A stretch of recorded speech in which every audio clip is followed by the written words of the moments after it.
Hello MSc students, आज हम real analysis का सेकंड टॉपिक स्टार्ट करने जा रहे हैं, sequence and series of functions. Sequence and series of functions, जैसे कि मैंने अपनी वीडियोस में आपको फर्स्ट सेक्शन कराया है रियल एनालिसिस का, रीमान स्टिल्जे इंटीग्रल, तो उसमें हमने जो 10 थ्योरम्स की थी वो कुरुक्षेत्र यूनिवर्सिटी के अकॉर्डिंग सेकेंड सेक्शन का जो अब नया टॉपिक है आपका sequence and series of function, ये आपके हर एग्जाम में जो भी कॉम्पिटिटिव एग्जाम्स हैं उसमें आता है। हर एक में एक क्वेश्चन हमें जरूर मिलता है। जैसे अगर हम नेट का एग्जाम देखें, नेट के एग्जाम में sequence and series of functions के बहुत सारे क्वेश्चंस आते हैं, जिसमें से आपका अब जो ये टॉपिक हम स्टार्ट करने जा रहे हैं, क्योंकि इसमें आपका नेट में जो आएगा वो भी क्लियर हो जाएंगे डाउट्स, जो नेट के एग्जाम में एग्जाम्पल्स आते हैं वो भी क्लियर हो जाएंगे, और साथ साथ एमएससी का भी सिलेबस हो जाएगा। एमएससी का सिलेबस में ये टॉपिक आता है रियल एनालिसिस के अंदर, sequence and series of functions. तो सबसे पहले आपको हमें पता होना चाहिए कि सीक्वेंस और सीरीज होती क्या है रियल नंबर्स की, क्योंकि हमने बीएससी लेवल में पढ़ी है sequence and series of real numbers, जिसमें हम सीक्वेंसेस के बारे में पढ़ते हैं और सीरीज के बारे में पढ़ते हैं। रियल नंबर्स पर होती हैं, वो रियल वैल्यूड होती हैं हमारे पास। लेकिन अब बात करेंगे हम sequence and series of functions, functions की सीक्वेंस के बारे में।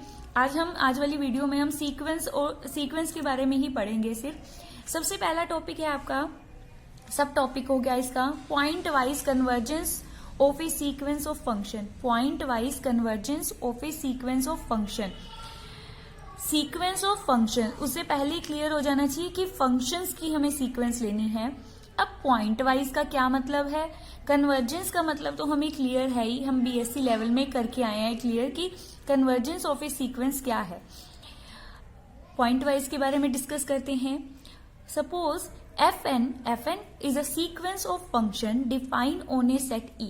अब पूरे ही सेक्शन में ये बात ध्यान रखेंगे कि जितने भी हम फंक्शंस डिफाइन करेंगे वो कॉम्प्लेक्स वैल्यूड होंगे। जैसे अगर मैं कहूं कि fn फंक्शन E पर डिफाइन है तो ये कॉम्प्लेक्स वैल्यूड है, जिसमें से आपका अगर लगा लीजिए रियल भी ले सकते हो आप, कॉम्प्लेक्स भी आ सकता है हमारे पास यहाँ पर, और कोई भी मीट्रिक स्पेस आगे अगर एक्सटेंशंस करेंगे तो यहाँ पर कोई भी मीट्रिक स्पेसेस आ सकते हैं हमारे पास, और वो भी सबसेट। जैसे ई में यहाँ सबसेट ले रही हूँ कॉम्प्लेक्स नंबर का, अगर रियल नंबर्स की बात करें, रियल वैल्यूड बात कर रहे हैं तो रियल नंबर्स का आ जाएगा। क्या बोल रही हूँ मैं, fn is a sequence of function which is define on fn define on e to complex valued और रियल वैल्यूड और एनी मीट्रिक स्पेस। अब हमें पता है अगर हम वैल्यू लें यहां से कोई पॉइंट उठाएं तो fnx, तो हमारे पास एक सीक्वेंस ऑफ नंबर, क्योंकि fnx जैसे ही लगाया मैंने तो वो क्या बन गई, नंबर्स की सीक्वेंस, चाहे वो रियल नंबर्स हैं चाहे वो कॉम्प्लेक्स नंबर्स हैं। तो sequence of numbers of this sequence converges for every point x belongs to e, कि हम e में से एवरी पॉइंट ऑफ ई का आप कोई भी पॉइंट लें उस पर क्या करेगा ये, उसके हर एक पॉइंट पर ये, पहले हम पॉइंट पुट करेंगे, मतलब पॉइंट पर ये सीक्वेंस क्या करेगी, कन्वर्ज। आपको कन्वर्जेंस की डेफिनेशन पता है कि अगर an कोई सीक्वेंस है वो किसी रियल नंबर को कन्वर्ज कर रही है, converges to a real number, it means limit n tend to infinity an goes to a।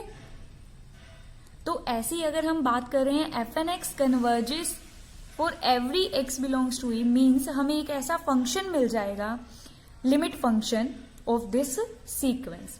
तो fn, तो हम क्या कहेंगे, fnx कोई सीक्वेंस ली हमने फंक्शंस की, x पर डिफाइन किया उसे, तो यहां पर क्या हो जाएगा, e पर जो डिफाइन है फंक्शन, हर एक के लिए हमें क्या मिल जाएगा, एक, हर एक जैसे जैसे आप ये एक्सचेंज करोगे ये लिमिट एक अलग फंक्शन को, लिमिट फंक्शन को क्या करती जाएगी, कन्वर्ज करती जाएगी। We say that fn converges on e and that f, this f is called limit function, this f is called limit function of the sequence, means fn converges to f pointwise. यहां पर ये ध्यान रखें कि role किसका है, main x का, point का। पॉइंट वाइज मतलब हर एक पॉइंट के लिए हमें एक लिमिट फंक्शन मिल जाएगा, क्योंकि सीक्वेंस चेंज होगी।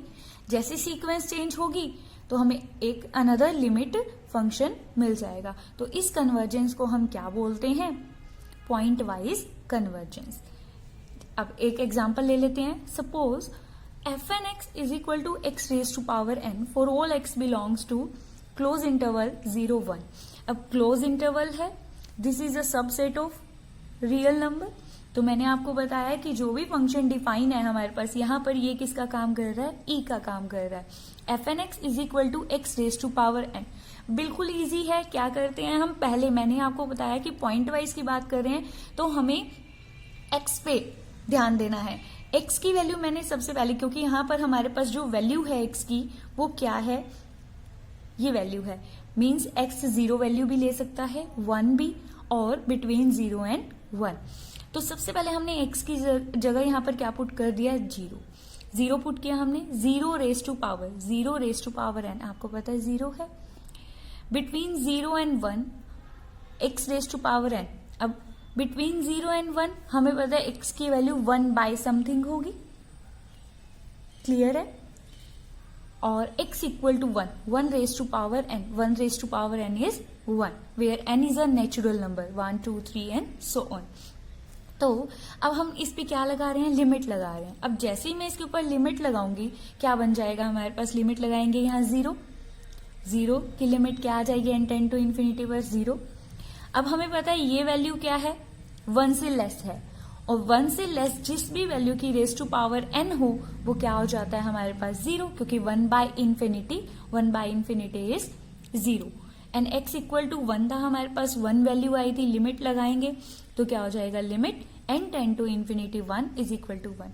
तो आप देखेंगे कि आपके पास क्या फंक्शन आ गया, एक लिमिट फंक्शन अलग से बन गया। कब, कि जब x की value, when x equal to 0 then its value is 0, when x lies between 0 and 1 its value is 0, and x equal to 1 its value is 1।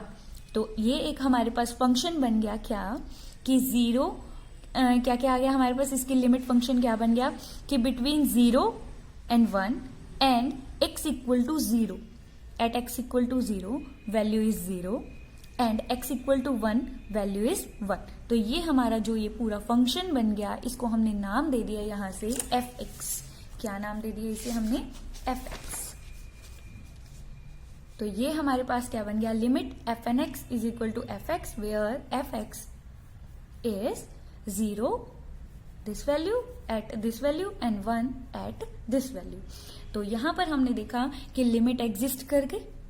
तो this function, this sequence of function converges to f pointwise, क्योंकि main role यहां पर क्या था, किसका था, point का था हमारे पास। अब बात करते हैं, अब हमने क्या किया है इस एग्जाम्पल में, जो नेक्स्ट एग्जाम्पल हम लेने जा रहे हैं उसमें हमने क्या किया, डोमेन को थोड़ा एक्सटेंड कर दिया। जो पहले वाला था उसमें क्या था, फंक्शन की सीक्वेंस थी x raise to power n where x belongs to close interval 0 1। अब हमने क्या किया, क्लोज इंटरवल को, इस इंटरवल को एक्सटेंड कर दिया। मीन्स हमने क्या किया, -1 to 1 कर दिया, क्लोज इंटरवल -1 to 1। अगर हम यहाँ पर रखें क्या आएगा, x इज इक्वल टू क्या है हमारे पास, सबसे पहले हम स्टार्ट करते हैं -1, x इक्वल टू -1। तो अगर हम पुट करें इसके अंदर -1 रेज टू पावर क्या हो जाएगा, n, और नेक्स्ट -1 to 0, ये नेगेटिव आ जाएगा हमारे पास। नेक्स्ट x इक्वल टू 0 रखेंगे, 0 raise to power n, 0 to 1 x raise to power where x, अगर हम यहां बात करें तो क्या हो जाएगा हमारे पास, x -1 बाय समथिंग होगा हमारे पास। यहां पर क्या होगा, x is equal to 1 by something, ठीक है, 1 से छोटा है, 0 से बड़ा है, और यहाँ 0 से छोटा है और -1 से बड़ा है। तो अगर हम यहाँ बात करें कि थोड़ा y का ध्यान रखेंगे, यहाँ पर क्या है, x raise to power n, x raise to power n है हमारे पास, x raise to power n 1 by y, और 1 पर ये हमने पहले ही डिस्कस कर लिया पिछले उसमें एग्जाम्पल में। अब हम थोड़ा इसको एक्सटेंड किया। अब जैसे ही आप इस पर लिमिट लगाओगे, जैसे ही हमने इस पर लिमिट लगाई, आपको पता है अगर इवन है तो वैल्यू इज 1, अगर एन ऑड है तो वैल्यू क्या आ जाएगी हमारे पास +1। तो लिमिट क्या आ गई at x is equal to -1 पे, -1 और 1। आपने ये ग्रेजुएशन में पढ़ा हुआ है -1⁻n की सीक्वेंस की ऑसिलेट फाइनाइट करती है ये हमारे पास। मींस ओड अगर लेते हैं तो क्या आता है हमारे पास, ओड लेते हैं तो -1 एंड इवन टर्म्स हमारी क्या आ जाती हैं 1। तो लिमिट हमारे पास क्या है, ऑसिलेट फाइनाइट होती है, तो -1 1 आती है। सिमिलरली इवन और ऑड में हमारे पास ऐसे ही। अब यहां पर बात करते हैं x⁻n -1 y⁻n हो जाएगा। यहाँ पर y की वैल्यू, ये ध्यान रखना क्या है हमारे पास 1 या 1 से, यहाँ पर हमारे पास क्या है 0 से बड़ी लेनी है हमने। ऐसे नहीं लेना कि 1/2 ले ली, 1 से बड़ी आएगी वैल्यू हमारे पास, मतलब 1/<1 होनी चाहिए हमारे पास, ये ध्यान रखें। सॉरी, हाँ, लेस देन यहाँ पर क्या हो जाएगा greater than -1 और 0 से क्या होनी चाहिए लेस। तो हमारा इस टाइप से हमारी ले ली हमने यहाँ पर, तो वो वैल्यू क्या आ जाएगी, हम लिमिट लगाएंगे जैसे इसके ऊपर, तो ये वैल्यू आ जाएगी हमारे पास 0। सिमिलरली 0 पर तो 0, ये हम पिछले एग्जाम्पल में पढ़ चुके हैं सारा। तो इस तरह से देखिए, अगर हम यहाँ बात करें तो हमारी लिमिट या तो -1 आएगी 1, तो लिमिट यहाँ पर एग्जिस्ट नहीं करी, क्योंकि लिमिट हमेशा क्या होती है किसी भी फंक्शन के लिए यूनिक होती है। तो यहाँ पर क्या है, हमारी लिमिट तो 2 आ रही है, मतलब इवन ले रहे हैं तो हमारे पास आ रही है 1, ओड ले रहे हैं तो -1 आ रही है। तो यहाँ से क्या कहेंगे कि लिमिट डज नॉट एग्जिस्ट। तो यहाँ पर आपने देखा कि -1 पर अगर हम बात करें, एग्जैक्ट -1 पर लिमिट एग्जिस्ट नहीं कर रही, तो यहाँ से क्या कहेंगे, कन्वर्ज नहीं हो रहा। नहीं कन्वर्ज हो रहा तो ये पूरे इंटरवल, क्योंकि अब हम बात करेंगे पूरे इंटरवल्स की, पूरे इंटरवल पर ये क्या हो रहा है हमारे पास, कन्वर्ज नहीं कर रहा। लेकिन अगर जैसे ही मैं इसमें से -1 रिमूव कर दूं, ओपन ब्रैकेट कर दूं यहाँ से, तो ये क्या कर जाएगा, पॉइंट वाइज कन्वर्ज कर जाएगा। तो ये हमारा पॉइंट वाइज कन्वर्जेंस थी कि पॉइंट पर, और पॉइंट पर ये डिपेंड करती है हमारी वैल्यू फंक्शन की। तो ये थी हमारी पॉइंट वाइज कन्वर्जेंस के एक हमने कर लिया एग्जाम्पल होने का कि पॉइंट वाइज कन्वर्ज है, और एक ऐसा डोमेन हमने बता दिया जिसपे ये पॉइंट वाइज कन्वर्ज नहीं करती। अब हम बात करते हैं यूनिफॉर्म कन्वर्जेंस। यूनिफॉर्म कन्वर्जेंस क्या होती है, uniform convergence of sequence, uniform convergence of the sequence of functions. Uniform convergence, let a sequence of function fn and 1 2 3 and so on converges uniformly on E। जो हमने बताया था कि function define, हर एक function define है किसके ऊपर, E के ऊपर, E के ऊपर डिफाइन है हमारे पास फंक्शन। तो ये यूनिफॉर्मली कन्वर्ज कब करेगा किसी f को, आपने ये डेफिनेशन पढ़ी हुई है कि an converges to A, मतलब पॉइंट पे भी डिपेंड करता था। For a given epsilon, for a given epsilon, कि आप कोई भी एप्सिलॉन लो, there exist n such that mod of an minus a is less than epsilon for all n greater than equal to capital N। तो ये convergence की हमने definition पढ़ी हुई है, तो बस वही है डेफिनेशन, तो होती बातें सेम है, क्योंकि ये भी क्या है हमारे पास, या तो रियल वैल्यूड है या कॉम्प्लेक्स वैल्यूड है। और हमें पता है 2 कॉम्प्लेक्स और 2 रियल के बीच में, आपने मैट्रिक्स स्पेस में पढ़ा होगा कि 2 रियल ले या कॉम्प्लेक्स वैल्यूड फंक्शन ले हम, उसमें आप डिस्टेंस कैसे निकालते होते हो, ऐसे mod of x minus y. तो ये कॉम्प्लेक्स वैल्यूड फंक्शन है हमारे पास, ठीक है। For a given epsilon there exist n such that n greater than equal to n, मतलब वही हमें एक ऐसा n मिल जाएगा for epsilon, for every epsilon हमें एक कैपिटल N मिल जाएगा, such that mod of fnx minus fx is less than और इक्वल टू एप्सिलॉन। अब आप बात करोगे कि हमने तो ग्रेजुएशन में लेस देन वाली बात पढ़ी थी, ये इक्वल कहाँ से आ गया। तो अगर आप किसी बात को, जैसे अगर मैं कहूं कि 2 लेस देन 3 है, और अगर मैं ये कह दूं कि 2 लेस देन और इक्वल टू 3 है, लेस देन और इक्वल में एक कंडीशन तो फुलफिल होनी चाहिए, लेस वाली हो रही है हमारे पास। तो अगर कोई चीज लेस है तो आप उसमें और की चॉइस डाली हुई है, तो आप ऐसे भी कर सकते हो। For all x belongs to A. क्या है हमारे पास, फॉर एवरी एप्साइलन हमें क्या मिलेगा, एक ऐसा इंटीजर मिलेगा हर एक एप्साइलन के लिए कि जिसके लिए ये कंडीशन क्या हो जाएगी, फुलफिल फॉर ऑल एक्स, मतलब सभी के लिए एप्साइलन। अब पहले क्या था, पॉइंट वाइज और यूनिफॉर्म में क्या डिफरेंस है, सबसे बड़ा डिफरेंस ये है कि यूनिफॉर्म कन्वर्जेंस, पॉइंट वाइज में तो आप हर एक पॉइंट को साथ में लेकर चलते हो, लेकिन यहाँ पर क्या है, सभी के लिए हमें एक ही ऐसा लिमिट फंक्शन मिल जाएगा एफ एक्स, सभी के लिए हमें एक ही, हर एक में उसमें क्या था, अलग अलग था कि अलग अलग हमारे पास क्या था, लिमिट्स आ रही थी, लिमिट फंक्शंस आ रही थी।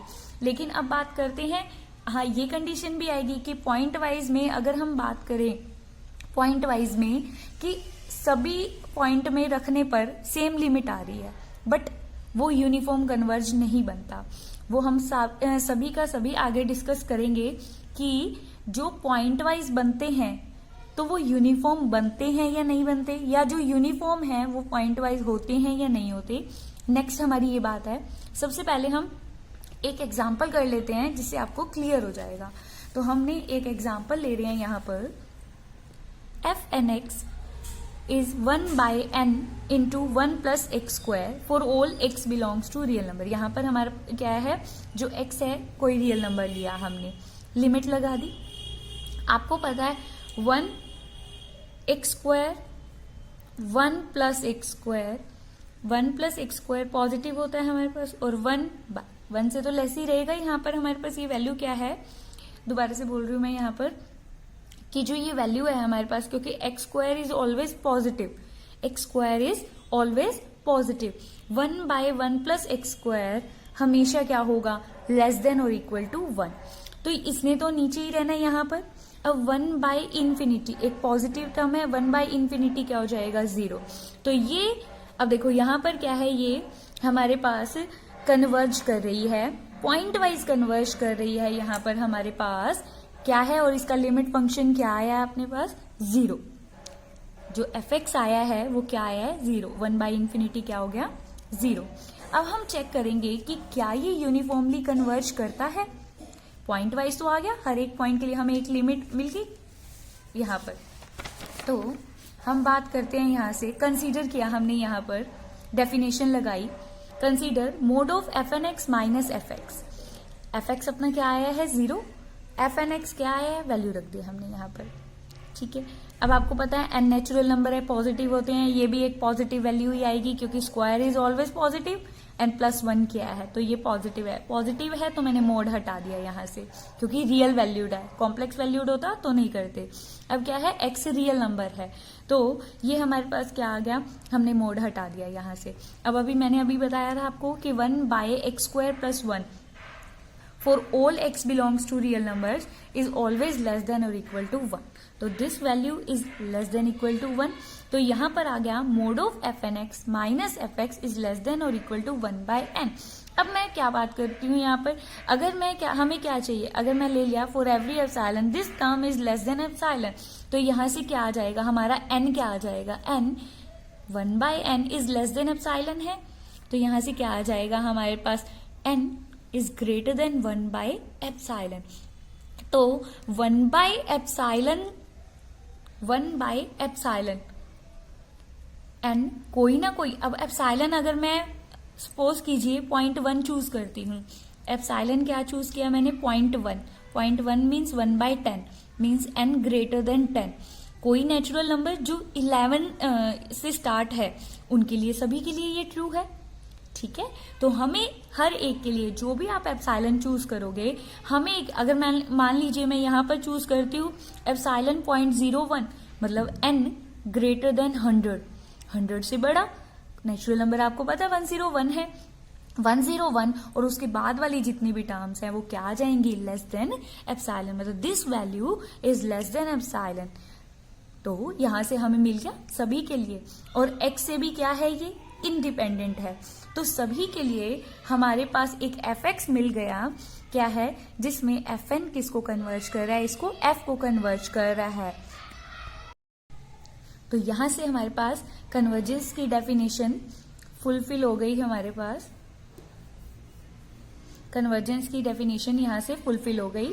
Mode of f n x minus f x less than epsilon for all x belongs to R whenever n is greater than equal to capital N. आप कुछ भी नाम दे सकते हो, जरूरी नहीं है कैपिटल एन नाम देना है। एन नॉट, जो भी आपकी बुक्स में अवेलेबल, जो आपके नोट्स में है वो आप ले सकते हो, क्योंकि यहाँ पर कोई कंपल्शन नहीं है कि जैसे अब मेरा पहले अगर मैंने एप्सिलॉन चूज किया था 0.1 तो मेरा एन चेंज हो गया था, क्योंकि हर एक एप्सिलॉन के कॉरेस्पॉन्ड मुझे एक ऐसा एन मिल जाए जिसके लिए मेरी ये कंडीशन फुलफिल हो जाए, तो उससे हमारा क्या है, काम चल जाएगा। तो यहाँ पर हमारे पास हमने आज 2 डेफिनेशंस करी। एक करा point wise convergence of sequence की, कि अगर हमारे पास कोई सीक्वेंस है फंक्शंस की, then we got a limit function, limit n tend to infinity f n x. यहाँ पर क्या है, जो पॉइंट भी मेन रोल है, यहाँ पर मेन पॉइंट का भी रोल है, ठीक है। और ऐसे ही हमारी क्या है, यूनिफॉर्म कन्वर्जेंस। यूनिफॉर्म कन्वर्जेंस में क्या है कि सभी के लिए हमें एक ही लिमिट फंक्शन मिल जाए कि एफ एन एफ को क्या कर जाए, अप्रोच कर जाए। तो यूनिफॉर्म कन्वर्जेंस की डेफिनेशन। अब नेक्स्ट वीडियो में हम डिस्कस करेंगे कि क्या हर एक uniform convergent sequence point wise है, is point wise converge, but point wise convergent of a sequence does not imply the uniform convergence. वो हम नेक्स्ट वीडियो में करेंगे। साथ में एग्जाम्पल भी, एग्जाम्पल्स के साथ, मेन है एग्जाम्पल्स के साथ आपको क्लियर होगी, और साथ साथ हम थ्योरम्स भी, जो भी इस टॉपिक में थ्योरम्स हैं उनको डिस्कस करेंगे। तो आप मुझे प्रॉब्लम्स बताइए, साथ में कमेंट बॉक्स में बताइए कि आपको क्या चीज नहीं समझ आ रही इसमें, तो हम वो डिस्कस करेंगे नेक्स्ट वीडियो में। Thank you so much.